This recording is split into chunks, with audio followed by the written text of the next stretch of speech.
humanity learned the Earth's magnetosphere would collapse sometime in the next half-century, eliminating all life on the planet. Decisive action was required, but the secure transport of an entire civilization would demand a new kind of cooperation, a new kind of courage, and a new kind of union. Thus, in 2159, the United Colonies were formed to make that journey possible. Just 1 year later, the Galileo, the first of many colony ships, touched down here on Jemison, beginning a new era of human history, the age of the United Colonies.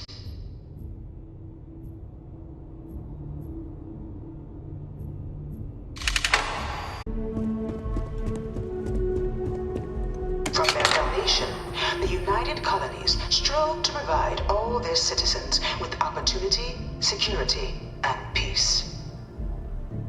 But there were those among the UC that still wanted something more: independence. So in 2161, the UC issued the Centaurus Proclamation, granting UC citizens the right to settle distant worlds and form their own sovereign powers. It wasn't long before the first new faction, the Free Star Collective, was formally organized in 2188, later followed by House Varun, revealing themselves to the universe in 2230. The result of the Centaurus Proclamation has always left me torn. So much conflict arose as a result. Was it worth it?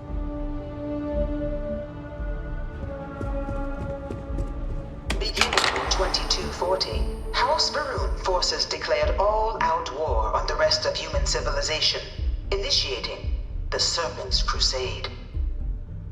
Over the next 23 years, thousands of Freestar, UC, and independent souls were killed by agents of House Varun in the name of their serpent god.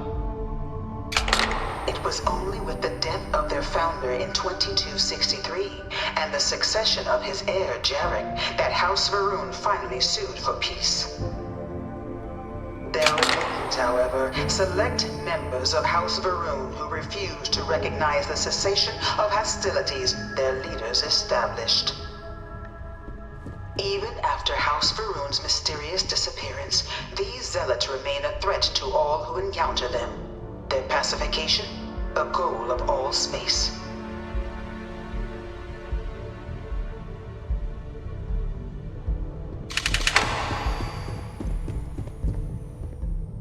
Of the many conflicts between the galaxy's factions, none was more brutal than the recent colony war between the UC and the Freestar Collective. Set off by the unauthorized Freestar colonization of Vesta's Pride in 2308, a direct violation of the Nerion Treaty, the colony war spread quickly across the galaxy. Both sides deployed every tool at their disposal: armadas of warships, mechanized combat platforms, or mechs, even bioengineered alien creatures, the infamous UC xeno-weapons. It was only in 2311 at the Battle of Cheyenne that the scales finally tipped, the Freestar Collective, utilizing their civilian fleet as a human shield, successfully crippled the superior United Colonies Navy. After their shocking victory against the galaxy's greatest navy, the Freestar Collective offered terms of peace, which the colonies, out of an interest in staving off any further human costs, accepted. The galaxy has been rebuilding ever since. The colony war was a horrible conflict that irreparably wounded the settled systems. There were times I felt that it would never end. Few settled worlds were left untouched by the colony war. But nowhere could the viciousness of modern warfare be seen more clearly than on the Freestar planet of Nera. Initially occupied by invading United Colonies forces as a forward operating position, repeated attempts to take and retake the planet by collective forces led only to devastation. Swaths of the world were transformed into scorched husks, a nightmarish testament to the depths of human ingenuity and human cruelty. And today, Nira remains a continuing reminder to the horrors of unfettered war.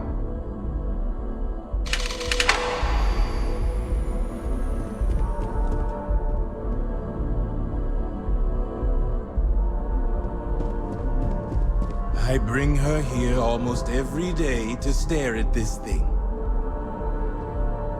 Dad wanted me to I apply really for the hope this is administration just track a at school, phase. but I'm going to be a xenobiologist.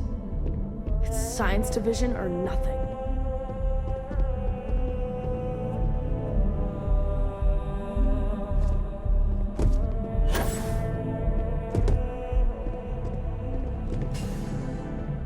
In the midst of the colony war, a different kind of tragedy struck the UC city of Londinian. A newly constructed but critical supply center for the United Colonies war effort, Londinian found itself overrun by one of the galaxy's most mysterious predators, the Terramorph. A rare but pervasive threat to all human-settled worlds, Terramorphs swept over the city, seemingly out of nowhere, on a scale never before seen in recorded history. Valiant efforts by the UC military slowed the onslaught, but the creatures proved unstoppable. Ultimately, the decision was made to destroy the Londinian spaceport, sealing off the city, the outbreak, and its citizenry from the galaxy at large. The tragedy of Londinian is mourned by the UC to this day.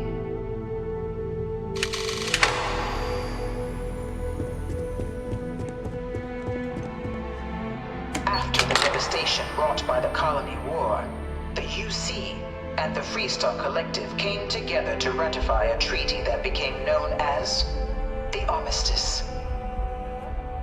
Both sides agreed to a vast reduction in standing forces, and that xeno-weapons and mech warfare would be outlawed. All related research was sealed away, accessible only in cases of dire emergency. But the Collective had another demand, that the active commanders of the UC military stand trial for their actions. The United Colonies, in the interest of peace and galactic security, agreed. In 2311, 3 United Colonies senior officers were found guilty. Commander Henry Durant, General Indira Rastogi, and Fleet Admiral Francois Sanon, known better as Ve Victus. All were sentenced to death for their actions, bringing the colony war to a close and returning peace to the galaxy at long last. I was a strong supporter of the armistice. All of the tactics that both sides used against one another. It had to end.